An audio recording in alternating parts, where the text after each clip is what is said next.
morning, and God bless you on this Monday morning. Thank you for your prayers. Many of you heard that I had a pretty bad cold last week and was a little sick. It's interesting. I'd like to think about that a little bit because there's certain symptoms that when you know they're coming on, whether it was a sore throat or the stuffy head, the pressure in my ears or sinuses, you kind of know that you're getting a cold, that your system's getting run down. And I've wondered about it spiritually. When we become unhealthy spiritually, how do we identify those symptoms? Because it seems like we're much more in tune with what's happening in our physical bodies than our spiritual lives at times. And so I was wondering about taking your spiritual temperature. And to me, the key ingredient is love and your ability or lack of ability to love other people, to love yourself, to love the Lord. And it's not like you can stick a thermometer in your mouth and get it, to give you a reading on it, but really it calls for honest assessment. And I think of some of the symptoms that we might notice, and when we find ourselves experiencing these things, it should be a warning that there's something sick in our spirit. The one I want to start with is indifference, where there are people around you and you know some of them are hurting and struggling, but you simply don't care. They are not worth your time. You are not going to take your time to help them.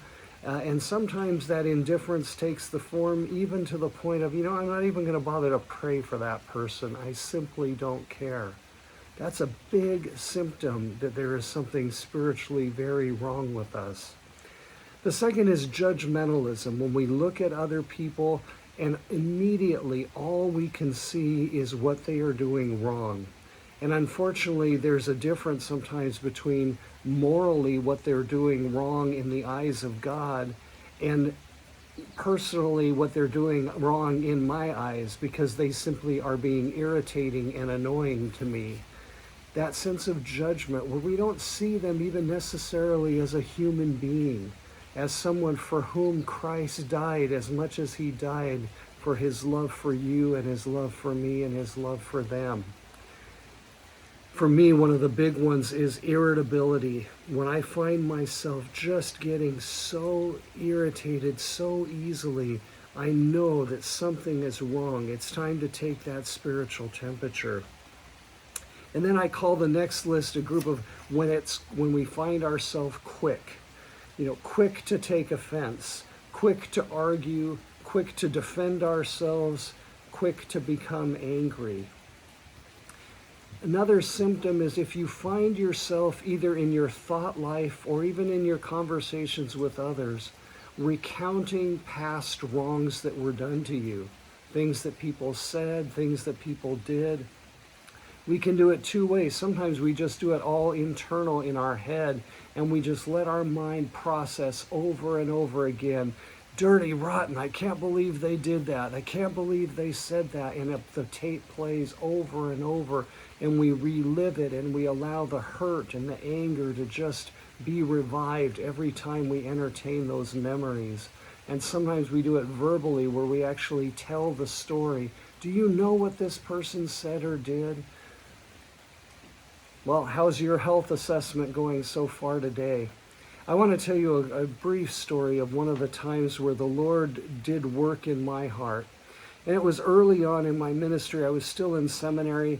Pretty clear I didn't want to be a pastor. I didn't really want to be in seminary, but pretty clear in my heart that that's where God had planted me. And I was wrestling with it. And I got sent to the Oregon State Mental Hospital, not because I was having an emotional breakdown, but because that was where my student chaplaincy was going to be done. And I was sent to Ward 48B of the Oregon State Mental Hospital, which was officially known as the Maximum Security Forensics Ward, which means for the criminally insane.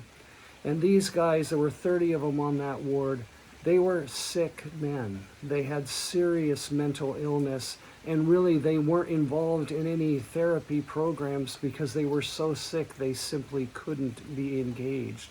And the hospital's only option for many of them was to simply medicate them to the point where they were so docile that you could barely call it living. It was more existing. And when I went to that ward, I looked at first at their charts, and I read some of the crimes that they had committed, partly due to their insanity, sometimes maybe not. It's not always easy to tell. And my first reaction was judgmental. You may be crazy, but you hurt people. You may be crazy, but you did some bad things. And the second was, and woven into that, is that indifference. You know what? I don't care. You've had a hard life. That's tough. And I wasn't overt about it, but I would say that that was kind of the starting place as I met these guys. But knowing that God had planted me there and that I had one job there, and that's learn to love these guys. I can't explain it, but after 3 months, 5 days a week of going in and hanging out with those guys, something happened over the course of that time where I learned to love them.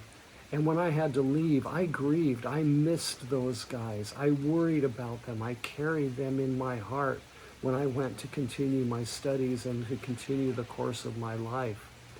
That is a work of God. And that's the beauty of it. Whereas physically, sometimes we just have to wait it out and work through the process of allowing our bodies to heal. When we take our spiritual temperature and we realize, Lord, there is something wrong with me. I can't love. I'm so judgmental. I'm so quick to anger. When we turn that into a prayer and we say, Lord, help me, Jesus is so good at answering that prayer. And it's not a matter of us figuring it out or learning how to love them or mustering that within ourselves. It's simply allowing Jesus' love to fill us and flow through us. It's almost like allowing ourselves to simply be a conduit. And it's amazing how quickly the Lord can set that spiritual temperature back to where it should be, so that we can love God, that we can love ourselves, and that we can love others. So I would love to hear from you, and let me know, how are you doing? When you give yourself that spiritual checkup, what's your temperature? And what can I pray for you about? God bless you. Have a great day and a blessed week. Amen.